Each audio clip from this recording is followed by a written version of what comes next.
is Sunday, July the 5th, and we have another episode of Strategy Sunday with Dr. Ken. Again, a Strategy Sunday is just a way of having a conversation about important leadership and organizational issues that may be happening to individuals prior to the start of their week, and just trying to come up with some ways of how we can overcome them. For those of you who are tuning into this broadcast for the first time, I am Dr. Ken Richmond, a board-certified psychiatrist, veteran, and corporate leadership coach. I help corporate leaders pinpoint their leadership issues so they can develop thriving workplaces with less turnover, improved workplace morale, and increased organizational performance. In today's broadcast, I have titled it the M word, managerial intelligence or organizational homicide.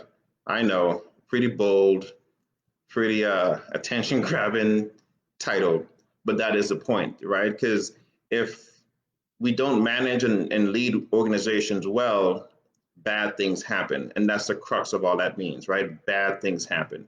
Bad things could be related to losing people from, who leave the company. So there's always a loss of that institutional knowledge, or just folks who just don't want to show up to work. So there's a cost there, a term called absenteeism, right? So, all right. So, I love engaging with you guys, and I think you guys, get me going when I say, hey, what's the word? What do you guys think this word means? So we're going to do the same thing this week. So for the M word, in the chat, in the comments, for those of you watching on Facebook, what do you think the M word is for today? I'm very curious to see what you guys come up with. Hello, Marlene. Thank you for joining. The M word, just think about it. I have some questions already posed on the broadcast subject under the video. So if you ask yourself those questions, it may have kind of give you a sense of where I'm headed, but I'm really curious in terms of knowing what do you guys think the M word is today for today's broadcast.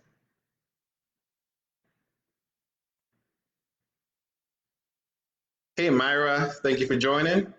Micromanage, okay, that's a good start, definitely a good start. So probably from those questions that were posed. Anybody else have any thoughts on what the M word could mean for today? This is always exciting. It's just like, I don't know what you guys are going to come up with, but hopefully, as long as you keep it PG, that'll be great, okay?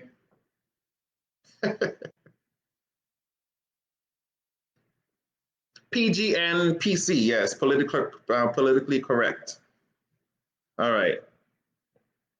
So I'll give some folks some time to chime in. So again, we're talking about the M word, managerial intelligence or organizational homicide. Myra put motivational interviewing. That's good, Myra. I think we have to use elements of motivational interviewing here, but that's not the term per se. Manipulate. Oh, that's a good one. That can cause some harm to organizations if folks are being manipulative or manipulating situations. Motivational interviewing, that one definitely cause harm to organizations. Myra, it probably would help the organizations if it was implemented a bit more. But those are good thoughts, okay? I'm waiting for one more. Let's see what we come up with. One more. Give me a best guess. Dun, dun, dun. All right, so I'm going to go ahead and state what we're talking about today. Today, we're going to be talking about micromanagement or micromanagers, right? What is it? How do we recognize it? How do we work with them? How do we strategize a way to improve the situation so that we don't cost an organization, an employee, a department, a service line, or an opportunity, right?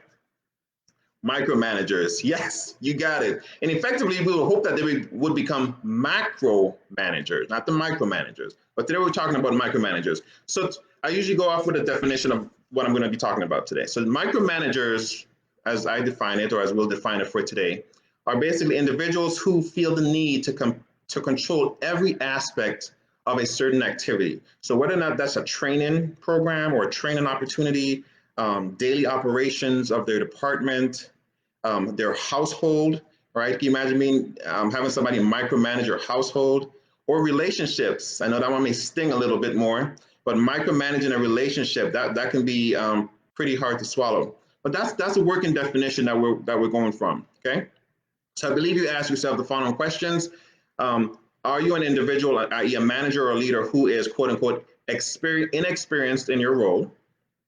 That's a yes or no. Are you inexperienced in your role?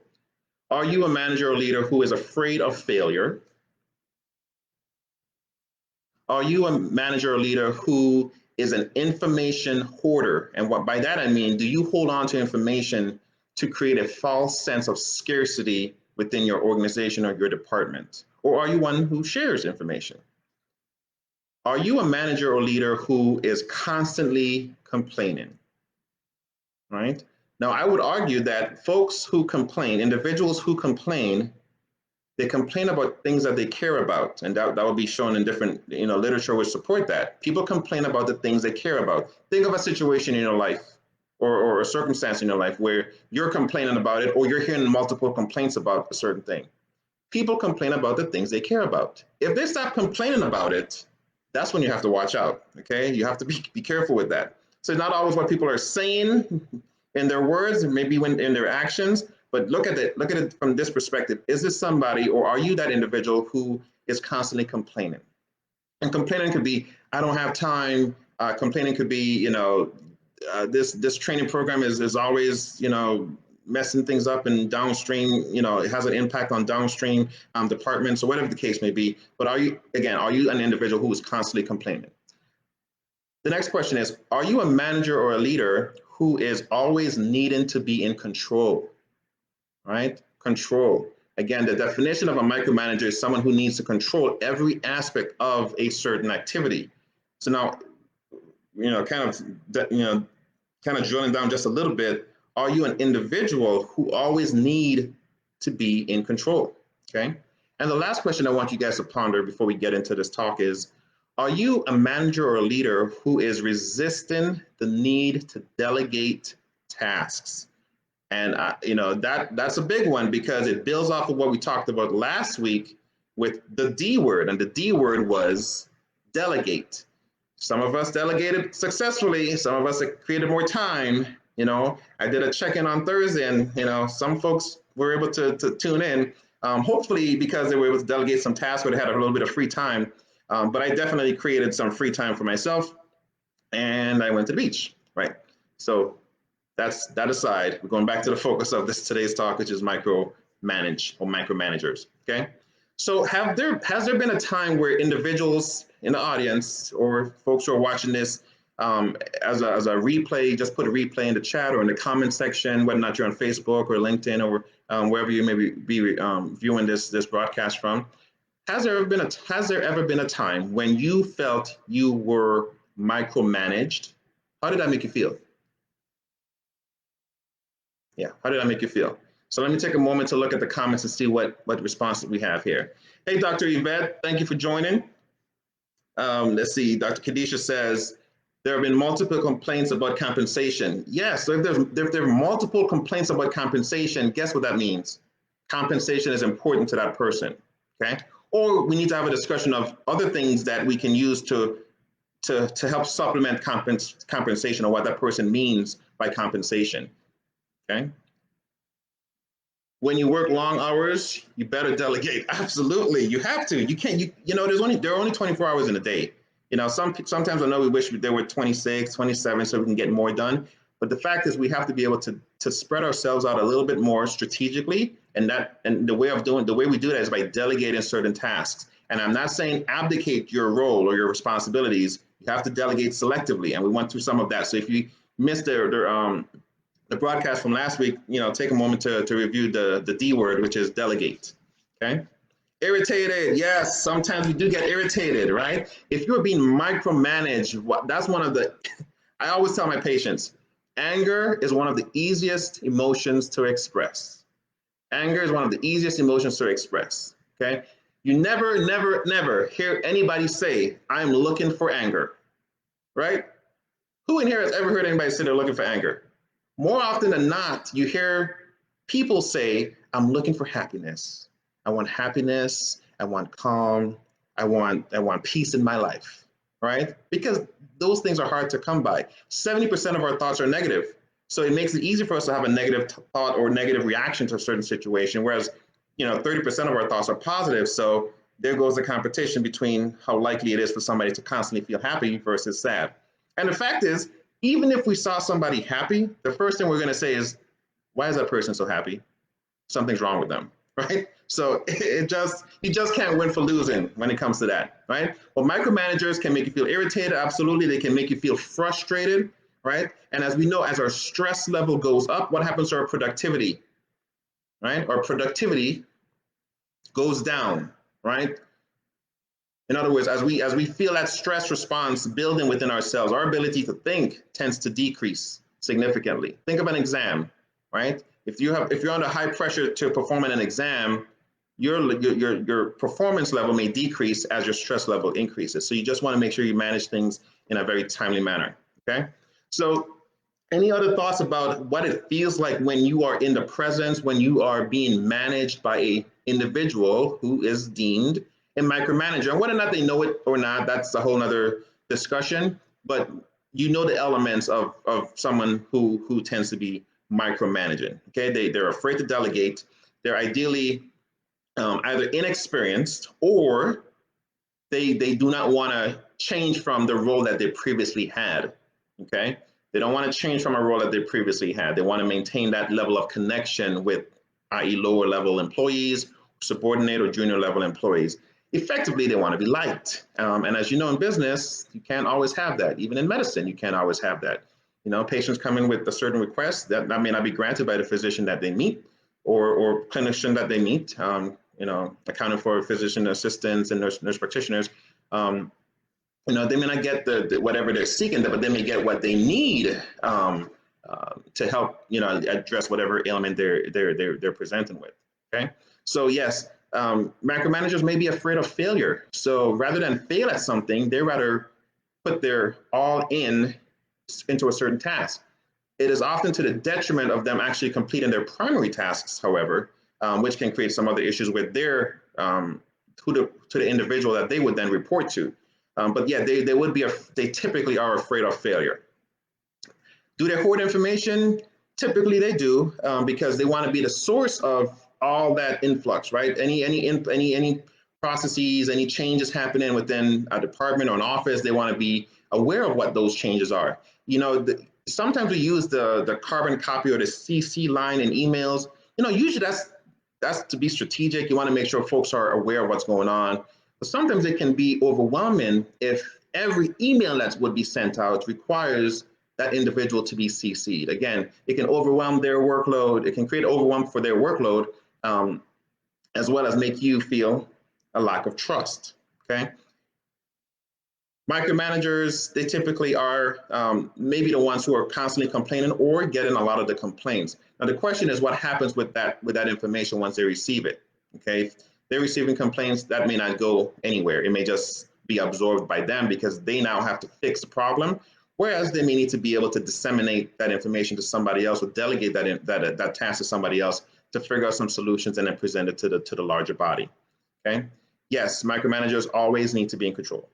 Unfortunately, that's just a fundamental element of micromanagement, a sense of control. And anything that would jeopardize their control or their level of control would create a lot of resistance and oftentimes turbulence within the organization as well as within relationships.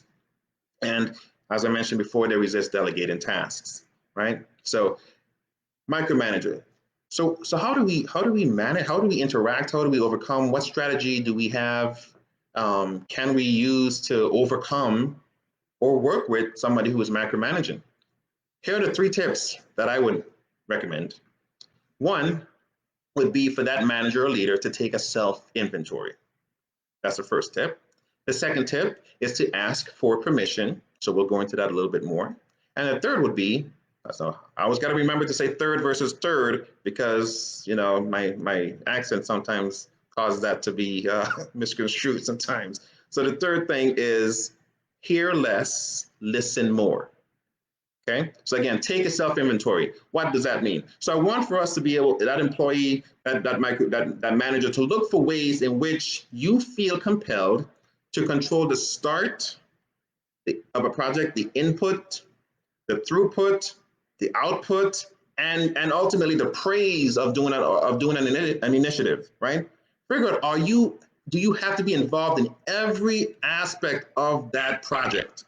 Or are you able to have a more higher level overview of what's going on, i.e., people report to you in a timely manner.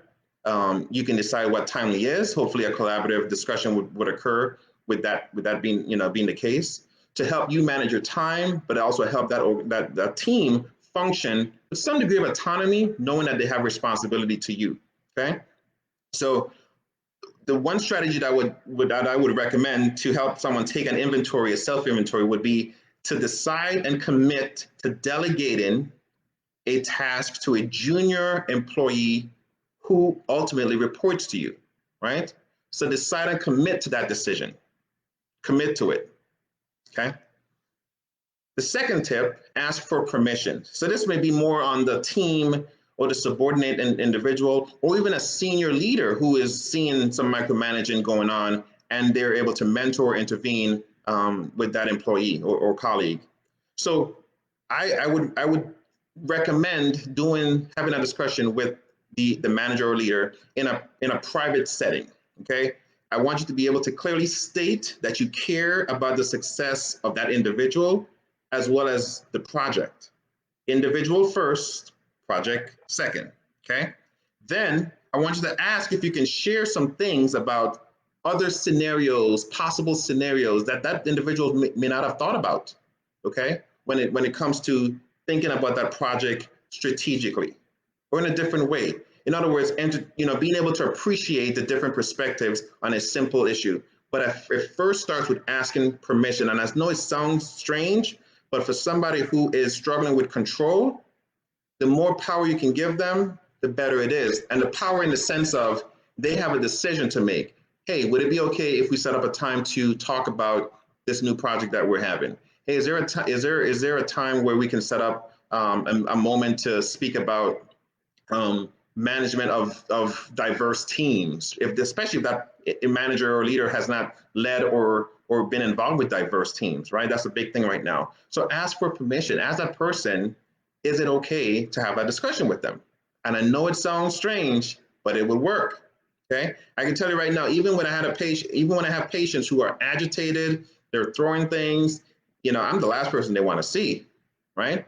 At the same time, I would say, is it okay if I share with you X, Y, and Z? Or if they tell me, if they went on a rant and made a whole lot of statements, I would ask, would it be okay if I told you what I heard you say? It could be something as simple as that, or I heard you say you're angry.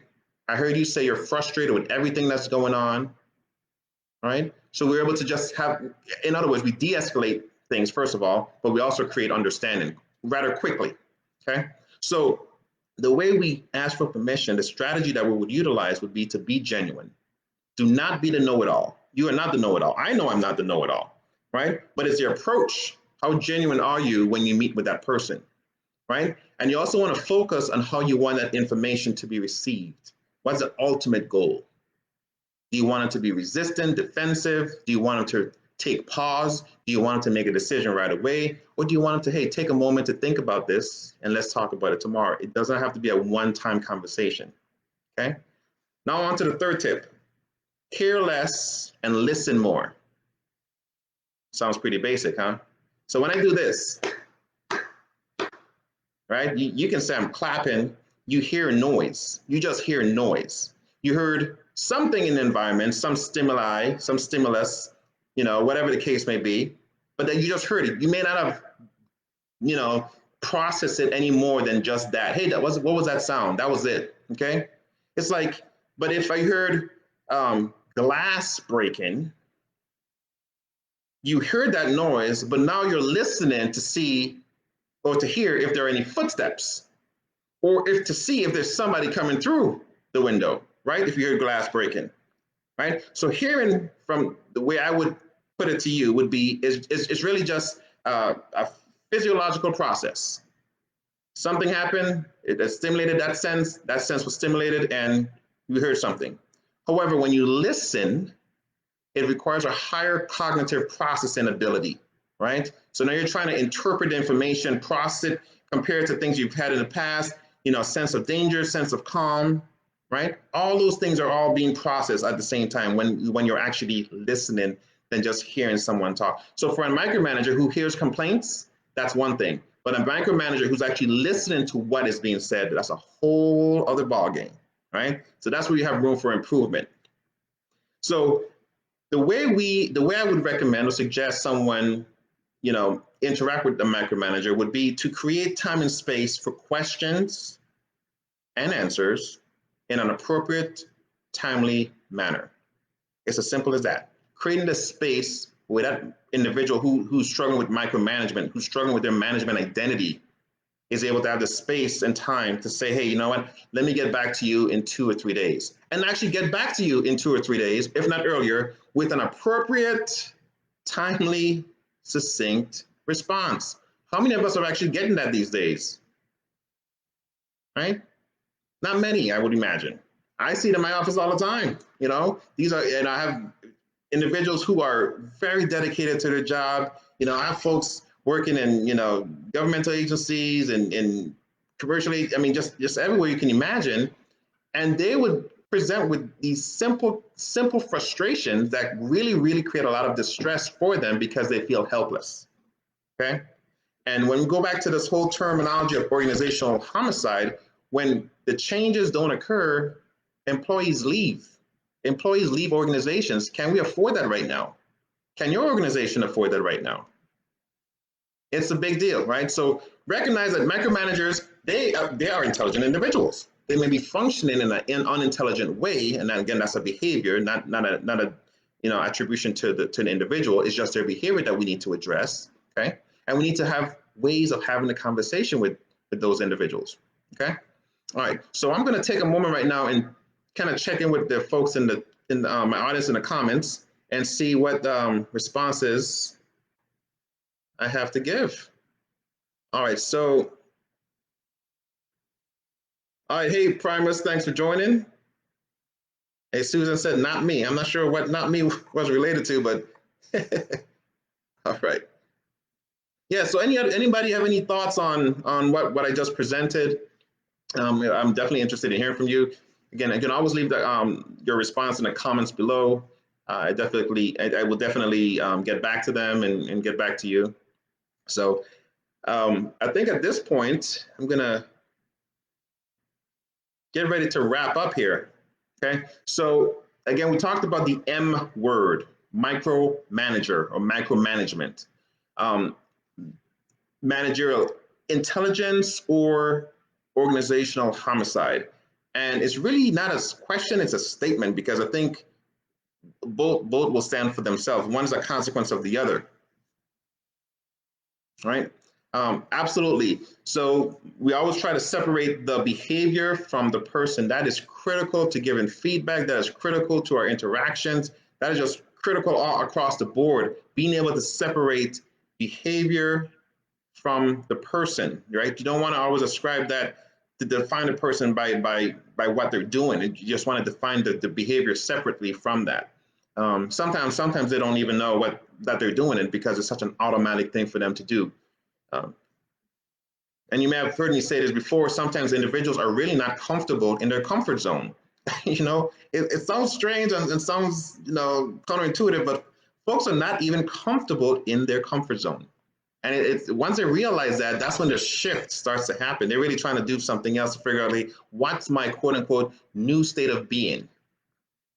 And right now, with everything being as uncertain and as unsettling as it is, I can definitely empathize with those with individuals who are struggling with that. Okay, but we really have to focus on when we're managing and dealing with individuals or working with other individuals. We have to be mindful of how we're managing those relationships. It is very important. Okay. Okay. All right. So again, the 3 tips that I came up with were managers being able to take self-inventory, as a subordinate, being able to ask, or